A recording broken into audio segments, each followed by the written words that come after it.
양자 컴퓨팅과 같은 첨단 기술 분야에서는 상용화 이전에 상당한 R&D 투자가 필요하다는 점을 고려해야 합니다. 아이온큐의 경우 기술 발전을 위한 적극적 투자 전략을 취하고 있어서 당분간 영업 손실은 계속될 가능성이 높다고 볼 수 있습니다. 이러한 상황에서 아이온큐의 생존과 성장은 자금 조달 능력에 크게 의존할 수밖에 없겠죠.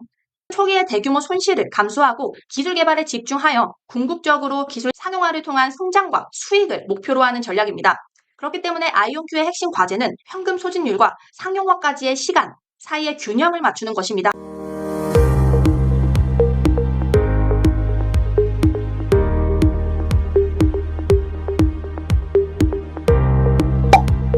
오늘은 요즘 핫한 양자 컴퓨팅 시장과 그 중심에 있는 아이온큐에 대해서 알아보겠습니다. 주가 300% 폭등이 미래 기술의 혁명인지 아니면 또 하나의 거품인지 함께 살펴보도록 할게요. 양자 컴퓨팅은 2040년까지 무려 3,500억 달러의 경제적 가치를 창출할 것으로 예측되고 있습니다. 여기서 양자 컴퓨팅이란 무엇일까요? 여러분이 복잡한 미로를 풀어야 한다고 상상해 볼 때 일반 컴퓨터는 한 번에 하나의 경로만 탐색할 수 있기 때문에 모든 경로를 하나씩 확인하다 보면 시간이 엄청나게 걸립니다. 반면 양자 컴퓨터는 마치 분신술을 쓰는 것처럼 모든 경로를 동시에 탐색할 수 있어요. 슈퍼컴퓨터가 몇 시간, 심지어 며칠 걸리는 계산을 단 몇 초 만에 해결할 수 있습니다. 이러한 혁명적인 기술로 시장에서 주목받고 있는 회사가 바로 아이온큐입니다. 뉴욕 증권 거래소에 상장된 이 회사는 지난 1년간 무려 300% 이상 주가가 상승했어요. 아이온큐는 양자 컴퓨터를 상용화하기 위해 연구하고 심지어 클라우드를 통해 양자 컴퓨팅 서비스도 제공하기 시작했습니다. 양자 컴퓨팅의 미래를 선도하는 회사라고 볼 수 있겠죠. 하지만 여기서 투자자라면 반드시 알아야 하는 사실이 있습니다. 시장에서 새로운 기술을 구축하려는 초기 단계 스타트업이기 때문에 재정 상태가 그리 좋지는 않습니다.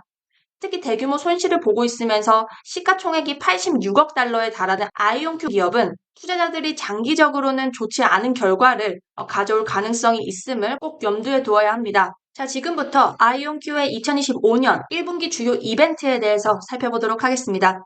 아이온큐는 라이트싱크 인수를 통해 양자 네트워킹과 컴퓨팅 로드맵을 가속화할 계획이고, 라이트싱크의 양자 메모리 기술과 하버드 연구진의 전문성을 활용해 수만에서 수백만 큐비트로 확장하고 100km 이상 떨어진 중계기 배치를 가능하게 하는 양자 인터넷 인프라를 구축할 것이라고 합니다. 그리고 EPB와의 2,200만 달러 계약을 통해 최초의 상업용 양자 컴퓨팅 및 네트워킹 허브를 설립하며 여기에는 포르테 엔터프라이즈 시스템 판매와 에너지 그리드 최적화 알고리즘 개발을 위한 연구 사무실 설립이 포함됩니다. 또한 테네시 새 시스템을 아마존 브라켓과 퀀텀 바젤 플랫폼을 통해 글로벌 고객에게 제공할 예정입니다. 또한 ID 퀀티크 인수 완료와 카펠라 인수 계약으로 한국, 스위스, 미국에 사무실을 두고 글로벌 양자 네트워킹 입지를 강화했고, 아이온큐는 이러한 전략적 확장을 통해 양자 컴퓨팅과 네트워킹 분야의 기술적, 상업적 발전을 선도할 준비가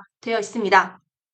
자, 지금부터 아이온큐의 2025년 1분기 텐큐를 확인해 보도록 할게요. 먼저 리절트 오브 오퍼레이션을 통해서 아이온큐의 손익계산서 간단하게 살펴보도록 하겠습니다. 아이온큐는 양자 컴퓨팅 시장에서 혁신적인 기술을 개발하는 초기 단계 스타트업으로 현재 재무적 도전에 직면해 있다고 볼 수 있어요. 최근 분기의 재무 성과를 살펴보면 구조적 적자 패턴이 분명하게 드러납니다. 이번 분기 매출은 약 760만 달러로 전년 동기와 비교해서 실질적인 성장은 없는 상태입니다. 이에 반해서 영업 손실은 7,570만 달러로 전년 대비 상당히 확대된 모습을 볼 수 있어요. 이러한 손실 구조의 핵심 원인은 매출 대비 불균형적으로 높은 비용 구조에 있습니다. 특히 주목할 점은 연구개발, R&D 관련 지출이 이번 분기에 약 4천만 달러, 그리고 일반 관리비가 약 2천만 달러로 이들 비용만 합쳐도 총 6천만 달러에 이른다는 것입니다. 이것은 매출의 약 8배에 해당하는 규모로 현 단계에서는 필연적으로 대규모 적자가 발생할 수밖에 없는 구조입니다. 양자 컴퓨팅과 같은 첨단 기술 분야에서는 상용화 이전에 상당한 R&D 투자가 필요하다는 점을 고려해야 합니다. 아이온큐의 경우 기술 발전을 위한 적극적 투자 전략을 취하고 있어서 당분간 영업 손실은 계속될 가능성이 높다고 볼 수 있습니다. 실제로 회사의 손실폭은 수년간 지속적으로 확대되어 왔고 양자 컴퓨팅 연구에 대한 투자 확대로 이러한 추세는 앞으로도 이어질 전망입니다. 이것은 딥테크 스타트업에서 흔히 볼 수 있는 장기 투자를 통한 미래 가치 창출 모델의 전형적인 예로 볼 수 있습니다. 문제는 이러한 대규모 적자를 얼마나 오랫동안 감당할 수 있는 자금력과 투자자의 인내가 있느냐에 달려 있어요. 기술적 돌파구가 마련되기 전에 자금이 고갈된다면 기업의 생존이 위협받을 수 있기 때문입니다. 따라서 아이온큐의 향후 전략은 R&D 효율성, 점진적 수익화 모델 구축, 추가 자금 조달 능력, 의존할 것이라고 판단해 볼 수 있습니다. 자, 이번에는 리퀴디티 앤 캐피탈 리소스를 통해서 아이온큐의 자금 상황에 대해서 구체적으로 살펴보도록 하겠습니다. 아이온큐는 창립 이후 상당한 손실을 입어왔고 2025년 1분기 기준으로 7억 1,600만 달러의 누적 적자를 기록했습니다. 향후 몇 년간은 계속해서 상당한 손실과 더 높은 운영 비용이 발생할 것으로 예상한다 라고 나와 있어요. 그리고 양자 컴퓨터 제품의 지속적인 연구개발 및 상용화에 투자함에 따라 상당한 자금이 필요한 상태입니다. 양자 컴퓨팅 기술의 상용화를 통해 상당한 수익을 창출할 수 있을 때까지 아이온큐는 현금, 그리고 주식 또는 부채 자금 조달이나 기타 자본 원천, 잠재적 협력 등을 통해 유동성을 충당할 것으로 예상합니다. 만약 주식 발행 또는 부채 자금 조달을 통해 추가 자금을 조달할 수 없는 경우 아이온큐는 양자 컴퓨팅 및 네트워킹 개발을 지연, 제한, 축소 또는 종료해야 할 수도 있다는 리스크가 있다는 점 고려해야 합니다. 아이온큐의 자금 상황에 대해서 간단하게 알아봤는데요. 정리해보자면 아이온큐의 재무 상황은 첨단 기술 개발 기업이 직면하는 전형적인 자금 딜레마를 보여줍니다.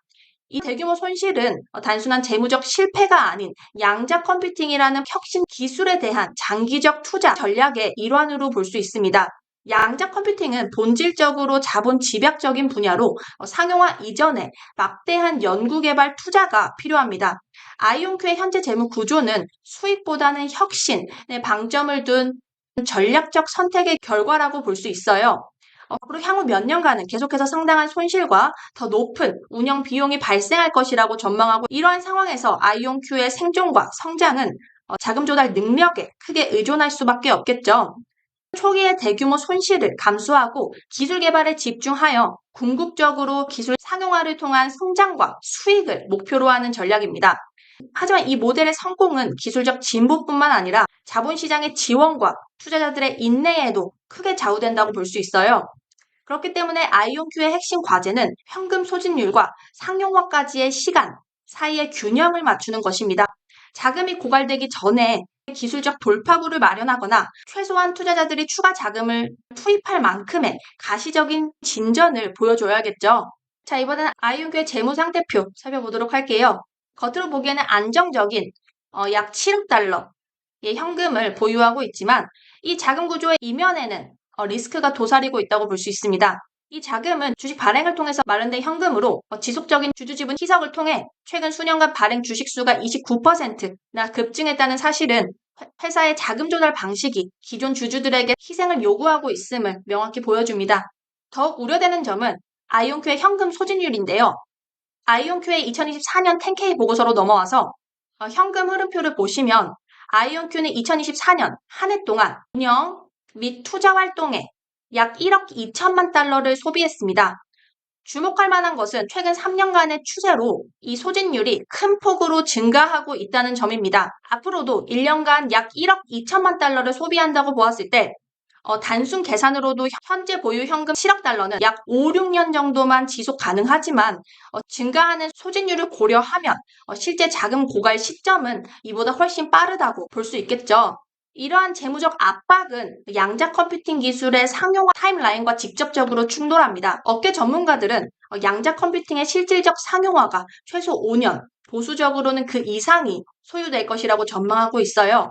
이것은 아이온큐가 자금 고갈 전에 수익 창출 단계에 도달할 수 있을지에 대한 의문을 제기합니다. 이 첨단 기술이 언제 작동할지 모르는 상황에서 대규모로 지속적인 투자를 요구하는 사업 모델은 재무적 위기를 초래할 수 있습니다. 이것은 단순히 자금 관리의 문제가 아니라 기술 개발 일정과 자금 소진 사이에 타이밍 불일치에서 비롯된 구조라고 볼 수 있어요.